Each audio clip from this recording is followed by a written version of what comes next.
Hello everyone, welcome back. Last class में हमने 18 question तक कंप्लीट कर लिए थे 2026 के सैंपल पेपर के। आज हम करेंगे क्वेश्चन नंबर 19 से स्टार्ट। 19th क्वेश्चन दिया हुआ है, state Henry's law and write it's two applications. Henry's law क्या कहता है कि जो सॉल्युबिलिटी है किसी भी गैस की वो डायरेक्टली प्रोपोर्शनल होती है उसके प्रेशर के above the surface of liquid. या सॉल्युबिलिटी भी लिख सकते हो, आप ये भी लिख सकते हो कि amount of gas dissolved in a liquid is directly proportional to pressure of that gas above the surface of liquid. जिस लिक्विड में हम किसी गैस को डिजोल्व कर रहे हैं उसका उतना ही अमाउंट उसमें डिजोल्व होगा, या फिर उतना जितना अमाउंट उसमें डिजोल्व होगा वो उसके प्रेशर के डायरेक्टली प्रोपोर्शनल होगा। x is directly proportional to p and p is directly proportional to x। x concentration को यहाँ पे डिनोट करती है, अमाउंट को डिनोट करती है। और जैसे ही प्रोपोर्शनैलिटी साइन हटाओगे तो यहाँ पे आ जाएगा Henry's constant. x is equals to K H P, या फिर p is equals to K H m भी लिखा होता है, x भी लिखा होता है, मास, अमाउंट, कंसंट्रेशन, कुछ भी इसको बोल सकते हो। तो के एच यहाँ पे क्या है, हेनरीज कांस्टेंट। P हमारे पास है pressure of gas and x या m जो भी है लिखोगे वो होता है हमारा अमाउंट ऑफ गैस। फिर इसने पूछी है इसकी दो एप्लीकेशंस। अब देखो दो एप्लीकेशंस कौन कौन सी लिखोगे। कोल्ड ड्रिंक हम सभी पीते हैं, तो जो कोल्ड ड्रिंक्स में, सॉफ्ट ड्रिंक्स में जो कार्बन डाइऑक्साइड फिल्ड होती है, it is in accordance with Henry's law. Carbon dioxide is filled in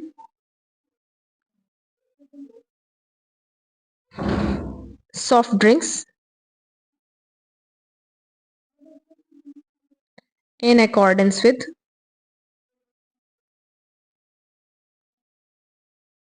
Henry's law।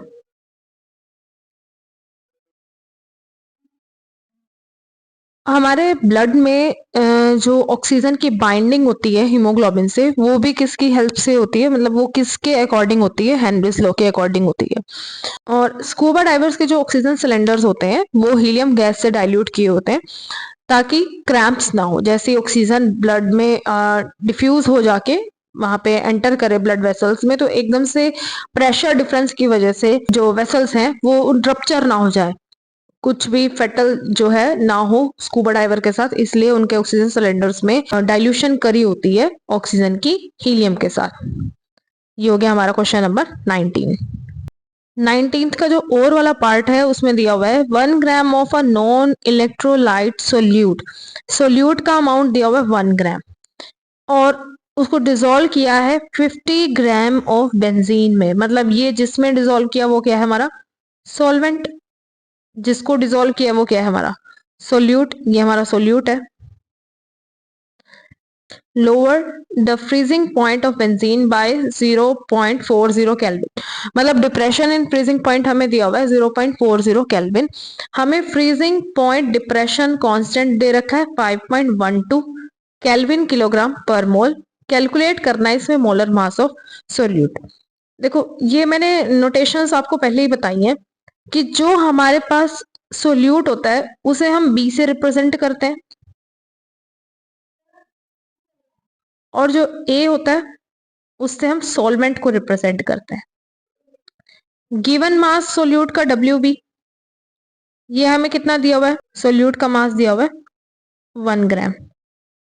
Molecular mass हमें इसका सोल्यूट का कैलकुलेट करना है। मास ऑफ सॉल्वेंट दिया हुआ है, वो दिया हुआ है हमें 50 ग्राम। फिर उसके बाद एलिवेशन इन ये जो है डिप्रेशन इन फ्रीजिंग पॉइंट हमें दे रखा है 0.40 केल्विन। 0.40 केल्विन। और जो के एफ दिया हुआ है वो हमें दे रखा है 5.12 केल्विन किलोग्राम पर मोल। ये हमें वैल्यू दी है इसकी। हमारे पास elevation and boiling point, depression and freezing point दोनों का ही फॉर्मूला सेम सेम है, सिर्फ फ्रीजिंग पॉइंट में एफ आ जाएगा सबस्क्रिप्ट में और बॉइलिंग पॉइंट वाले में स्मॉल बी आ जाएगा।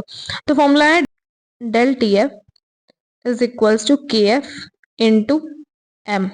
डेल टी एफ तो डिप्रेशन इन फ्रीजिंग पॉइंट है कि मोलर डिप्रेशन कांस्टेंट है जिसको हम क्रायोस्कोपिक कांस्टेंट भी बोलते हैं, और एम हमारी है मोलैलिटी। मोलैलिटी का फॉर्मूला क्या होता है? Del T F is equals to K F into molality होती है हमारी ये number of moles of solute divided by mass of solvent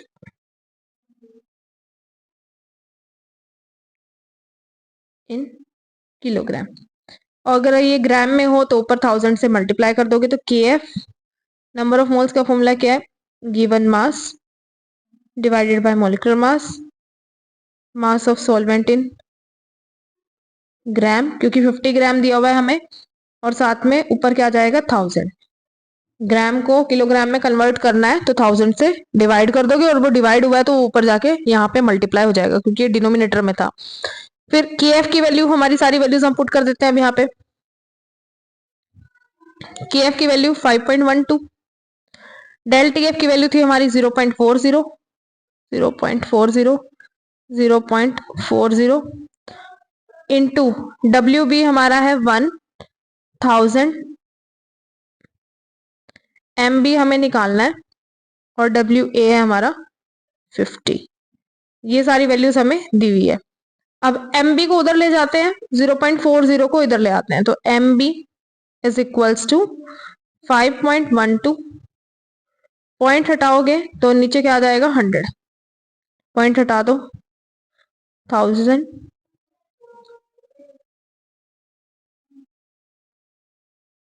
50, ये 0.40 की जगह 40 लिख लो, और ऊपर क्या आ जाएगा? पॉइंट हटा के 2 जीरोस। अब ये 100 से 100 कैंसिल, 2 जीरो से एक ही जीरो गई, एक ही जीरो गई, और उसके बाद ये 4 के टेबल में चला जाएगा, 4 1 128, और ये 5 के टेबल में 2 पे, तो 128 इंटू 2 कर दो, आएगा 6 5 और 2, 256 ग्राम पर मोल इसका आंसर आ गया। मॉलिक्यूलर मास हमें निकालना है। क्वालिटेटिव प्रॉपर्टी का अगर फॉर्मूला पता है तो इजीली इसको कर सकते हो। मैं रिपीट कर देती हूँ, हमारे पास जो फॉर्मूला है एलिवेशन इन बॉइलिंग पॉइंट और डिप्रेशन इन फ्रीजिंग पॉइंट का, वो बिल्कुल सेम है। ऐसे होता है, del T F is equals to K F into M, बस वहां के एफ की जगह के भी होता है, डेल टी एफ की जगह डेल टी भी होता है। अब m क्या है? मोलैलिटी। मोलैलिटी का फॉर्मूला होता है number of moles of solute divided by mass of solvent in kilogram, और नंबर ऑफ मोल्स का फॉर्मूला होता है given mass divided by molecular मास। और ये मास ऑफ सॉल्वेंट ग्राम में है तो ऊपर क्या लिख दोगे? 1000।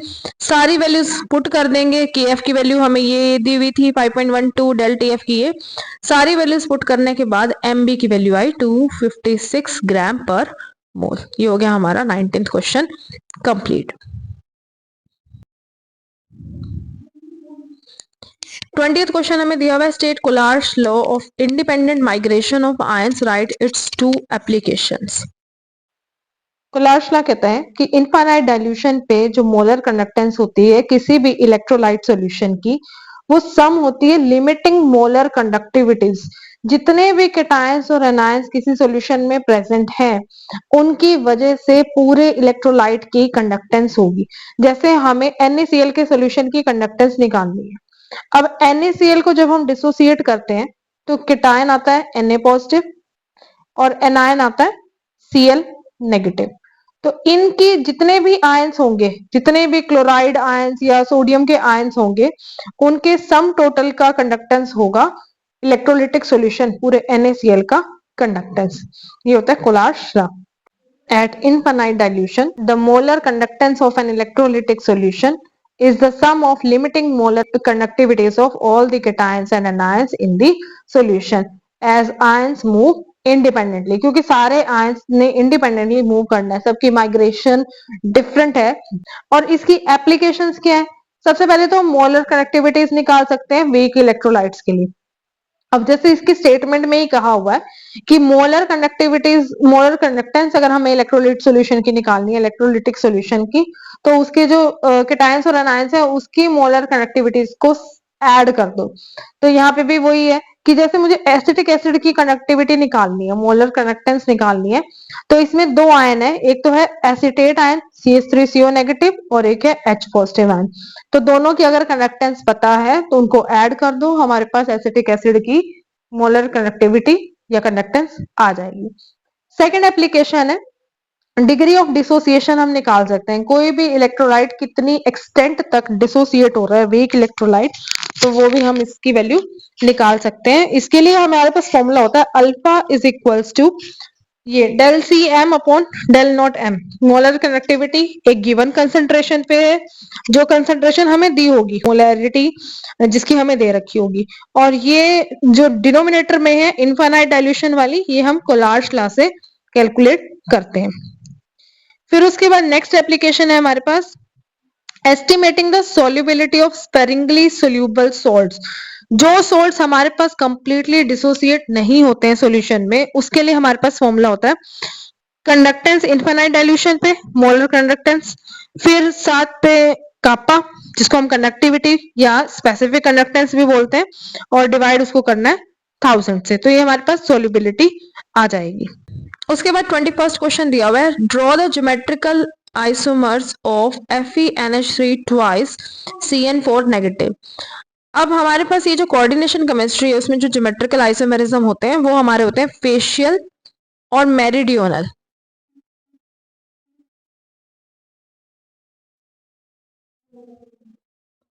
फेशियल FAC लिखते हो इसके लिए, और मेरिडियोनल में MER लिखते हो इसके लिए शॉर्ट फॉर्म। अब देखिए यहाँ पे आयरन के साथ 2 NH3 है और 4 CN है, हम इसके फेशियल और मेरिडियोनल आइसोमर्स बना सकते हैं। कैसे कैसे हमें बनाना है FeNH3 ट्वाइस CN4 और ऊपर -4, इसके हमें आइसोमर्स बनाने हैं। अब Fe सेंटर में 6 बॉन्ड बनाने हैं,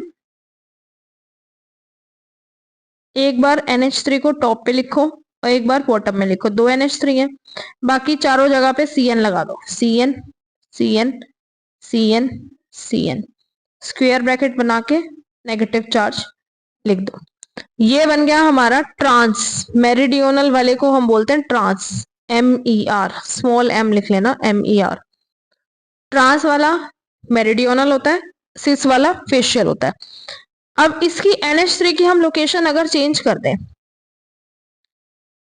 6 बॉन्ड बनाने, बॉन्ड इस तरह से बनाओगे कोऑर्डिनेट बॉन्ड्स, क्योंकि ये कोऑर्डिनेशन केमिस्ट्री का कंपाउंड है, कोऑर्डिनेशन कंपाउंड है ये, तो यहाँ लिगेंड्स कोऑर्डिनेट बॉन्ड ही बनाते हैं। NH3 को एक बार 4th पोजीशन से कहा ले आओ, ये जैसे 4th पोजीशन हो गई ना, 4th पोजीशन से 3rd पे ले आओ NH3, बाकी 4 CN, और ये ऐसे ही स्क्वायर ब्रैकेट के ऊपर नेगेटिव चार्ज। 2 आइसोमर्स हो गए, एक में तो हमने क्या किया एंटी पोजीशन पे लगा दिया NH3, उसके बाद क्या किया NH3 को एक पोजीशन पीछे लाए, और ये आपको NC ऐसे ही लिखना है, CN को कार्बन से क्योंकि बॉन्ड है, ऐसे नहीं लिखोगे कि यहाँ N लिख दिया और यहाँ CN, ऐसे नहीं लिखोगे CN और ये बॉन्ड, ये गलत हो जाएगा। CN है तो कार्बन से ही बॉन्ड बनाओगे। अब इसकी एक और पोजीशन हम इधर ले आते हैं, चाहे इधर लेके जाओ चाहे इधर लेके जाओ, बात एक ही पड़ेगी। अब ये 3rd पोजीशन पे लाए, चाहे इस तरफ ले गए चाहे इस तरफ लेके आते, एक ही बात पड़ेगी। अब इसको एक और पोजीशन ऊपर ले जाते हैं, ये बनेगा FP 1 2 3 4 5 6, तो ये बन गया NH3 NH3 CN CN CN CN, उसके बाद ये स्क्वायर ब्रैकेट और उसके ऊपर नेगेटिव चार्ज। ये बन गए हमारे 3 आइसोमर्स, इससे ज्यादा आइसोमर्स इस मॉलिक्यूल के पॉसिबल नहीं है। ये हो गया हमारा फेशियल क्योंकि इसमें सिस है, और बाकी क्या हो जाएंगे हमारे ट्रांस, बाकी दोनों। नेक्स्ट क्वेश्चन है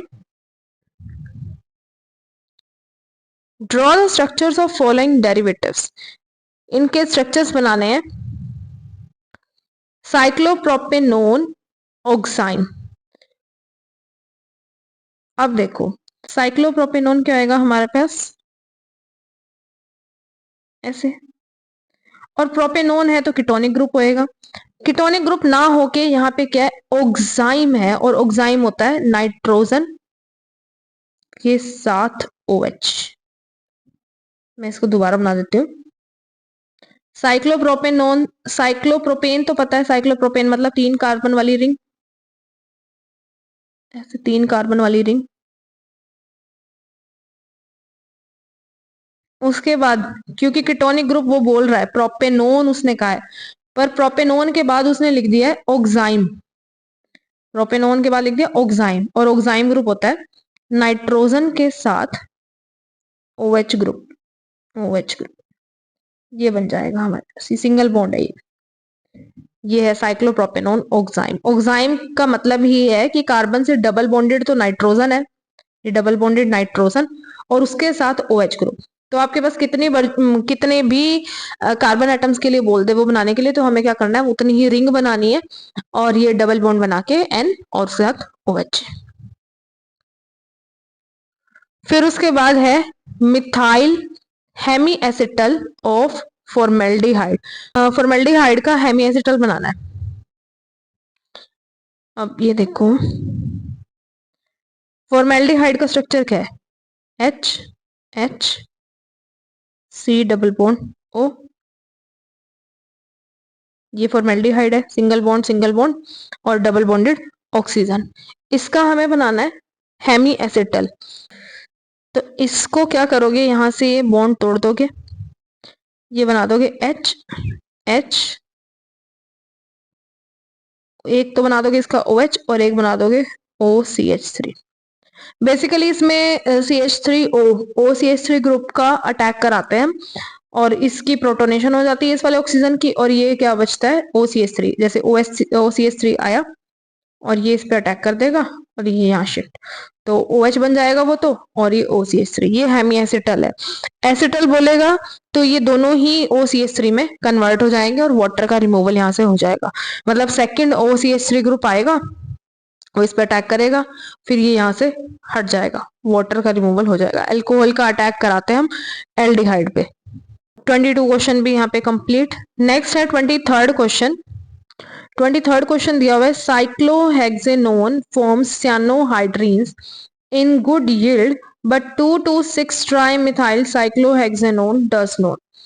पहली बात तो ऑर्गेनिक के क्वेश्चंस के लिए आपको उनके स्ट्रक्चर्स पता होने चाहिए, ऑर्गेनिक मॉलिक्यूल्स के। ये मैं हर बार आपको बोलती हूँ जब भी कोई ऑर्गेनिक का क्वेश्चन आता है इस तरह का, कि स्ट्रक्चर पता होगा तो क्वेश्चन के बारे में कुछ ना कुछ आइडिया लग जाता है कि हाँ इसमें ये फॉर्म हो रहा है, इससे फॉर्म हो रहा है, तो ये इसमें ये चेंजेस होंगे, पॉसिबल चेंजेस हमें पता चल जाते हैं।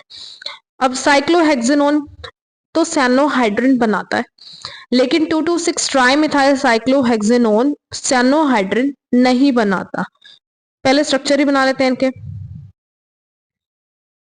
अब साइक्लोहेक्सेनोन हमारे पास होता है बेंजीन रिंग नहीं बनानी है, मतलब 6 मेंबर्ड रिंग बनानी है, और उसके ऊपर डबल बॉन्ड ऑक्सीजन, ये साइक्लोहेक्सेनोन। cyanohydrin बनाना है, इट मींस इसमें HCN हमें ऐड करनी है। HCN में से CN एक न्यूक्लियोफाइल है, तो वो न्यूक्लियोफाइल किस पर अटैक करेगा, इलेक्ट्रोफिलिक सेंटर। ये इलेक्ट्रोफिलिक सेंटर है क्योंकि यहाँ ऑक्सीजन अटैच्ड है।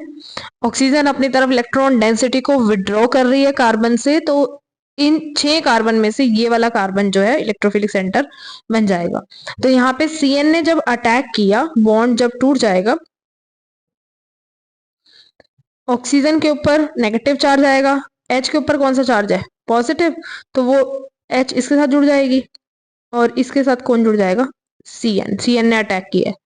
एक ही मॉलिक्यूल में जब OH और CN दोनों ग्रुप प्रेजेंट होते हैं तो इसको हम बोलते हैं cyanohydrin। ये बन गया cyanohydrin। अब इसने तो फॉर्मेशन कर दी, क्यों, क्योंकि यहाँ पे कोई भी स्टेरिक हिंड्रेंस नहीं थी, अटैक ऑफ न्यूक्लियोफाइल इजीली हो गया, CN इलेक्ट्रोफिलिक सेंटर पे इजीली अटैक करेगा और cyanohydrin की फॉर्मेशन हो जाएगी। अब दूसरा इसने दिया हुआ ट्राइमिथाइल, कौन कौन सी पोजीशन पे दिए हुए, 2,2,6 ट्राइमिथाइल साइक्लोहेक्सेनोन। अब 2,2,6 ट्राइमिथाइल साइक्लोहेक्सेनोन कैसे बनाओगे, साइक्लोहेक्सेनोन तो अभी बनाया था, जिस पोजीशन पे ग्रुप जुड़ा होता है उसको फर्स्ट पोजीशन बोलते हैं, सेकंड पोजीशन ये आ जाएगी। फिर उसके बाद सेकंड पोजीशन पे दोबारा इसने बोला हुआ है और 6 पोजीशन पे बोला हुआ है CH3। अब देखो दोनों तरफ ही ऑर्थो पोजीशन पे, सेकंड पोजीशन पे क्या हो रहा है, इस तरफ भी चाहे देख लो सेकंड पोजीशन, इसको 6 पोजीशन, ये सेकंड पोजीशन, ऑर्थो बोलते हैं इसको 1-2 पोजीशंस को। यहाँ पे ग्रुप लगे हुए हैं मिथाइल, जिसकी वजह से क्या हो रही है, स्टेरिक हिंड्रेंस। अब स्टेरिक हिंड्रेंस की वजह से क्या होगा, अटैक ऑफ न्यूक्लियोफाइल, जो CN का अटैक होगा वो थोड़ा डिफिकल्ट हो जाएगा as compare to that in cyclohexanone, क्योंकि ये ग्रुप्स जो प्रेजेंट हैं ऑर्थो पोजीशन पे, they will create steric hindrance. इतना सा इसमें रीजन लिखना है। 2 मार्क्स का एक क्वेश्चन है, जिसमें से फर्स्ट पार्ट 1 मार्क्स का और सेकंड पार्ट भी 1 मार्क्स का दिया हुआ है। अब इसमें यही लिखोगे नॉर्मल रीजन कि जो साइक्लोहेक्सेनोन है वो सियानोहाइड्रिन इजीली बना लेता है, because attack of nucleophile can occur easily. या फिर ऐसे लिख सकते हो कि in case of cyclohexanone the nucleophile attacks on carbonyl carbon easily, but in case of 2,2,6 trimethyl cyclohexanone the attack of cyano group, जो कि एक न्यूक्लियोफाइल है, ब्रैकेट में लिखोगे nucleophile, becomes difficult due to steric hindrance, hence cyanohydrin in this case are not formed। इतना आपको लिखना है, सिर्फ 1 मार्क का क्वेश्चन है, 1 लाइन में ही इसको खत्म करना है। नेक्स्ट क्वेश्चन दिया हुआ है, there are 2 NH2 groups in semicarbazide, however only one NH2 is involved in the formation of semicarbazone। अब इसमें भी देखो स्ट्रक्चर पता होगा जब सेमीकार्बाजाइड का, सेमीकार्बाजोन का, तभी आप बता पाओगे कि ये क्यों हुआ है ऐसा। मतलब जो इसने क्वेश्चन में दे रखा है कि जो 2 NH2 ग्रुप हैं वो उनमें से सिर्फ एक ही क्यों पार्टिसिपेट कर रहा है। सेमीकार्बाजाइड का स्ट्रक्चर होता है हमारे पास NH2 CO NH NH2, ये हमारे पास सेमीकार्बाजाइड होता है। इसमें 3 NH है, मतलब 2 NH2 है, एक NH प्रेजेंट है। जब भी सेमीकार्बाजोन की फॉर्मेशन होती है तो सिर्फ एक ही NH2, ये वाला NH2 पार्टिसिपेट करता है उसकी फॉर्मेशन में, दूसरा NH2 ग्रुप पार्टिसिपेट नहीं करता है। ऐसा क्यों, देखो यहाँ पे आपको क्लियर ही होगा कि जो ये वाला NH2 का लोन पेयर है वो किस में पार्टिसिपेट कर रहा है, रेजोनेंस में। कार्बोनिल ग्रुप उसके बिल्कुल साथ में प्रेजेंट है, तो यहाँ रेजोनेंस हो जाएगी, और रेजोनेंस होने की वजह से यहाँ पे डबल बॉन्ड बन जाएगा इस कार्बन का नाइट्रोजन के साथ। जब यहाँ डबल बॉन्ड हो गया, इमीन की फॉर्मेशन हो गई, और डबल बॉन्ड को तोड़कर सब्स्टिट्यूशन करना मुश्किल है as compare to single bond. Double bond को तो हम सब्स्टिट्यूट कर ही नहीं सकते, वहां पे तो एडिशन हो जाएगी, एडिशन रिएक्शन होती है उसके अंदर। तो हमारे पास सिर्फ यही वाला NH2 फ्री है, क्योंकि ये वाला भी क्या है, ये तो NH है, ये NH2 है ही नहीं। बात यहाँ NH2 की हो रही है, एक ये NH2 और एक ये NH2। इसने तो अपने लोन पेयर डोनेट करके क्या किया, रेजोनेटिंग स्ट्रक्चर बना लिया, इसके ऊपर पॉजिटिव चार्ज आएगा क्योंकि इसने अपने लोन पेयर डोनेट किए। और ये वाले NH2 ग्रुप के लोन पेयर रेजोनेंस में पार्टिसिपेट नहीं कर रहे हैं, so it will be involved in the formation of semicarbazone. तो यहाँ पे 23rd क्वेश्चन भी हमारा कंप्लीट। 24th क्वेश्चन हमें दिया हुआ है, what is aldol, give an example of the reaction. Aldol क्या होता है, देखो एल्डोल वर्ड से ही पता चल रहा है कि इसके अंदर 2 फंक्शनल ग्रुप प्रेजेंट है, एक तो एल्डिहाइडिक ग्रुप, और ओल किसके लिए लिखते हैं हम सफिक्स, अल्कोहल के लिए। तो एक ऐसा ऑर्गेनिक मॉलिक्यूल जिसमें एल्डिहाइडिक एंड अल्कोहलिक दोनों ग्रुप्स प्रेजेंट है, दोनों फंक्शनल ग्रुप्स प्रेजेंट है, उसे हम बोलते हैं aldol. An organic molecule in which both aldehydic and alcoholic groups are present, alcoholic functional groups are present, is known as aldol। Give an example of a reaction। reaction देना है इसमें भाई। reaction देखो कैसे लिखोगे, पूरा एक्सप्लेनेशन नहीं करनी है, इसमें क्या लिखोगे, कोई भी एल्डिहाइड लिखो, फॉर्मेल्डिहाइड नहीं लिखना है, बस उसके अलावा कोई भी एल्डिहाइड लिखो, और उसका ही सेम मॉलिक्यूल एक और सेम लेने हैं एल्डोल में। दोबारा बोल रही हूँ, फॉर्मेल्डिहाइड नहीं लेना है। अगर फॉर्मेल्डिहाइड लोगे यहाँ पे तो वो कैनिजारो रिएक्शन हो जाएगा, और अगर दो डिफरेंट एल्डिहाइड लोगे तो क्रॉस एल्डोल कंडेंसेशन हो जाएगा। यहाँ पे दो सेम एल्डिहाइड मॉलिक्यूल लेने हैं, साथ में वहां डाल देना है NaOH, और जब इसका रिएक्शन करोगे तो हमारे पास बन जाएगा एल्डोल। एल्डोल बन जाएगा CH3 COH CH CH2 COH। Mechanism मैंने एल्डोल कंडेंसेशन करा रखी है, आप पेज पे जाके चेक कर सकते हैं, मैं लिंक शेयर कर देती हूँ उसका। ये CH3 COOH और CH2 COH, ये बन गया एल्डोल। ये हो गया हमारा 24th क्वेश्चन। 24th क्वेश्चन का और पार्ट हमें दिया हुआ है, give simple test to distinguish between the following pairs of the compounds. हमें दो पेयर्स दिए हुए हैं, ये दो दिए हुए हैं, हमें इस पेयर में बताना है कि किस तरह डिस्टिंग्विश करें, और एक इस पेयर को बताना है किस तरह से डिस्टिंग्विश करें। पहला दिया हुआ है इथेनॉल एंड प्रोपेनॉन। इथेनॉल अल मतलब क्या है, ये एल्डिहाइड। स्ट्रक्चर पता है तो वो भी लिख दो, CH3CHO।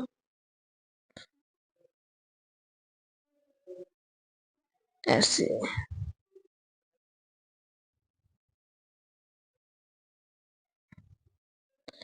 प्रोपेनॉन हमारे पास है CH3 CO CH3। अब यहाँ पे हम mild oxidizing agents, Tollens reagent test, Fehling solution test, ये हम कर सकते हैं, जिसमें एल्डिहाइड तो हमारा पॉजिटिव टेस्ट देगा, टॉलरेंस रिएजेंट टेस्ट में भी सिल्वर मिरर की फॉर्मेशन हो जाएगी। तो ये तो एल्डिहाइड तो पॉजिटिव देता है वो वाला टेस्ट, और ये कीटोन वो टेस्ट नहीं देता। फिर Fehling solution test, Fehling solution test भी कर सकते हैं। फेलिंग सॉल्यूशन में हमारे पास बनते हैं क्यूप्रस ऑक्साइड के रेड प्रेसिपिटेट, तो एल्डिहाइड तो वो टेस्ट पॉजिटिव देगा, लेकिन कीटोन वो टेस्ट नहीं देगा। तो फर्स्ट पेयर में तो हम ये दो टेस्ट लिख सकते हैं कि Tollens reagent test and Fehling solution test. अब हमारे पास प्रोपेनॉल और बेंजल्डिहाइड में हम आइडोफॉर्म टेस्ट को यूज कर सकते हैं, क्योंकि प्रोपेनॉल में हमारे पास अल्फा हाइड्रोजन होती है, और आइडोफॉर्म टेस्ट करोगे तो हमारे पास बन जाएंगे येलो प्रेसिपिटेट। इसके बाद इसमें बेंजल्डिहाइड में तो कोई भी अल्फा हाइड्रोजन नहीं है, देखो इसके स्ट्रक्चर। प्रोपेनॉल क्या है, CH3 CH2 COH, ये प्रोपेनॉल। और benzaldehyde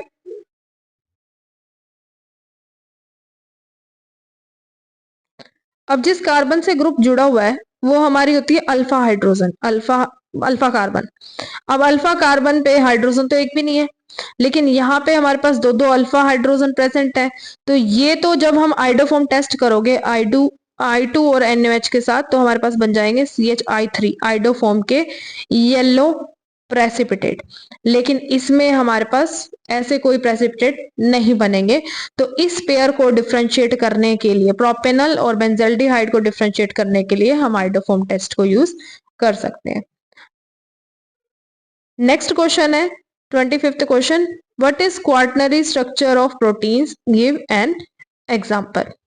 quaternary structure of protein क्या होता है, स्पेशियल ये स्पेस वाला है, कि स्पेस में जो अरेंजमेंट है और किस तरह से वो जुड़ी हुई है, कौन, पॉलीपेप्टाइड सब यूनिट्स। बहुत सारे पॉलीपेप्टाइड चेन्स आपस में किस तरीके से जुड़े हुए हैं, किस तरह से उनकी अरेंजमेंट है, ताकि वो एक फंक्शनल प्रोटीन कॉम्प्लेक्स बना सके, उसको हम बोलते हैं क्वार्टनरी स्ट्रक्चर ऑफ प्रोटीन। और इनमें जो बॉन्ड्स होते हैं वो कौन कौन से होते हैं, वीक इंटरेक्शंस इनमें प्रेजेंट होती है, हाइड्रोजन बॉन्ड हो गया, आयनिक बॉन्ड हो गया, हाइड्रोफोबिक इंटरेक्शंस हो गई, और साथ में इसमें वेंडरवॉल्स फोर्स ऑफ अट्रैक्शन भी प्रेजेंट होते हैं, वेंडरवॉल्स फोर्स ऑफ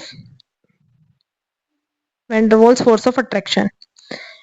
अब इसमें एग्जांपल्स, हीमोग्लोबिन सबसे कॉमन एग्जांपल है, क्योंकि उसमें 4 हीम प्रोटीन जो है आपस में 4 सब यूनिट्स आपस में जुड़े होते हैं।